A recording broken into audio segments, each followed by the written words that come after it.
दो औरतें आपस में बातें करती हैं तो पहली औरत दूसरी औरत से बोलती है कि तुम्हें बताओ तुम्हारी बहू कैसी है। तो दूसरी औरत पहली औरत से बोलती है कि मेरी बहू बिल्कुल अच्छी नहीं है, लेट से सो के उठती है और यहाँ तक कि मेरा बेटा चाय बना के देता है और रोज कहती है कि बाहर चलो रेस्टोरेंट में खाने के लिए।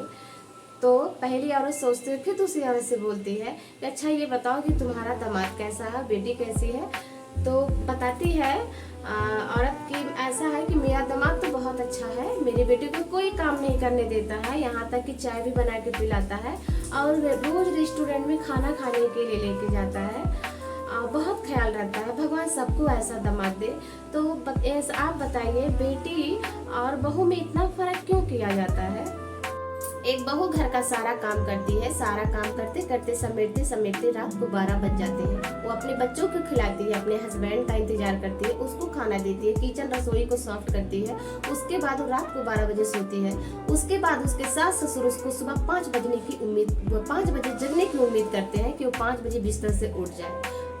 इत्तेफाक से अगर उसकी आंखें ना खुलती हैं तो सास कभी उठती है तो इतनी तेज काम की आवाज उसके रूम तक सुनाई देती है, यहाँ तक कि पड़ोसियों को सुनाई देती है, जैसे लगता है कि घर में काम नहीं महाभारत हो रहे हैं। सास के काम करने का पूरे मोहल्ले को पता चल जाता है। बहू काम करती है तो कोई नहीं जानता है। आखिर बहू ही तो इंसान है, जानवर तो नहीं है। उसको भी तो थका लगती है, वो भी तो थकती होगी, उसको भी तो हरारत आती होगी। सास पूरा दिन सोती है तो कोई नहीं जानता है। बहू अगर 4 घंटे सो जाए तो उसको लिए पूरे मोहल्ले जान जाए। ऐसा बहू में फर्क क्यों किया जाता है। सारी कमियां सिर्फ बहू में नहीं होती है, 100% आधा बुराई सास में भी होती है।